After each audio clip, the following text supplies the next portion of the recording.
Oi, pessoal! Hoje a gente vai mergulhar fundo numa conexão que, olha, a maioria das pessoas nem imagina que existe. A ligação direta entre a saúde do estômago e a do coração. Pode soar meio estranho no começo, mas os dados mostram uma história fascinante que pode mudar totalmente o jeito que a gente encara a nossa saúde.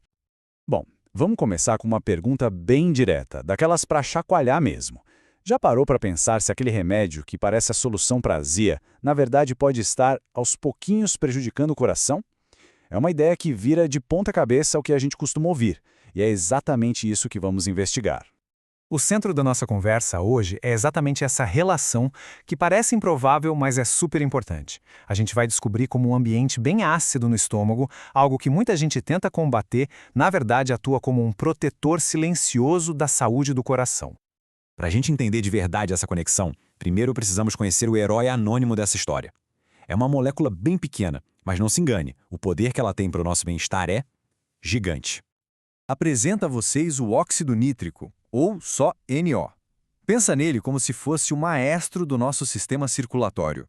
É ele que avisa para os vasos sanguíneos para relaxar, para se expandir, garantindo que o sangue flua direitinho e mantendo a pressão sob controle. Essencial, né? Mas de onde ele vem?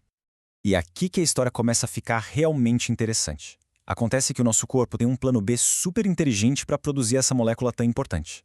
É um caminho secreto, que depende de um lugar que a gente normalmente só associa com digestão de comida. É isso mesmo, uma das principais fábricas de óxido nítrico do corpo é, acredite se quiser, o estômago. Parece doideira, né? Mas vamos ver em detalhes como esse processo incrível funciona.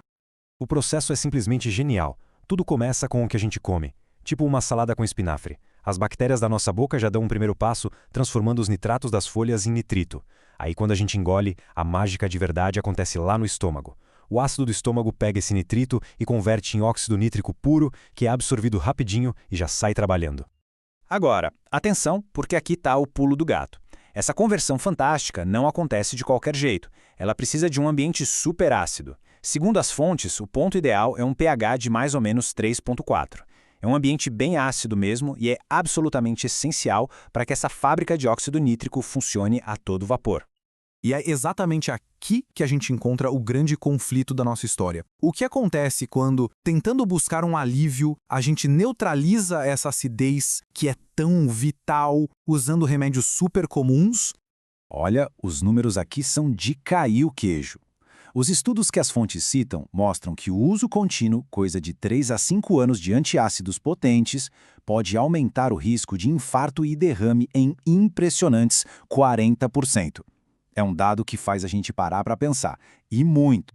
O mecanismo por trás desse risco é assustadoramente simples. Remédios como omeprazol, pantoprazol, eles foram feitos para uma coisa: diminuir drasticamente a acidez do estômago. E ao fazer isso, eles basicamente desligam a chave da nossa linha de produção de óxido nítrico. Desativam um dos sistemas de defesa do coração mais importantes que o corpo tem. Essa frase resume a ideia de uma forma perfeita. A disfunção erétil, que depende totalmente do relaxamento dos vasos sanguíneos pelo óxido nítrico, muitas vezes é o primeiro sinal visível de que tem algo errado no sistema circulatório como um todo. É como o antigo canário na mina de carvão, sabe? Ele avisa do perigo antes que a situação fique muito mais séria. Agora, a gente vai entrar numa parte que vira de cabeça para baixo tudo o que a maioria das pessoas acredita sobre azia e refluxo. Então se prepare, porque algumas ideias aqui podem ser bem contraintuitivas. A ideia que todo mundo tem, e que a gente vê em toda a propaganda, é que a azia é sinal de excesso de ácido. Mas as fontes que a gente analisou trazem um argumento muito forte para o exato contrário. Na maioria das vezes, o problema real é a falta de ácido. Sem ácido suficiente, a digestão fica lenta, a comida fermenta, e a pressão que isso gera empurra tudo para cima, causando refluxo. Então, para pensar. Ao tomar um antiácido para um problema que, na verdade, é de pouco ácido, a pessoa está, ironicamente, piorando a raiz do problema. Isso cria um ciclo vicioso perigosíssimo. Menos ácido leva a uma digestão ainda pior e, o ponto crucial, a menos óxido nítrico, colocando em risco a saúde do coração no longo prazo. E o estrago não para por aí não. Um estômago com pouca acidez não consegue absorver direito minerais e vitaminas que são vitais para a saúde do coração. Coisas essenciais como magnésio, zinco, vitaminas do complexo B, todos super importantes para o sistema cardiovascular, o corpo simplesmente não consegue aproveitar sem a acidez certa para liberar esses nutrientes. Ok, a gente já entendeu bem o problema. Mas e a solução? Como sair disso? Felizmente, as fontes também mostram um caminho bem prático para a gente restaurar as defesas naturais do corpo e quebrar esse ciclo. As recomendações são bem diretas.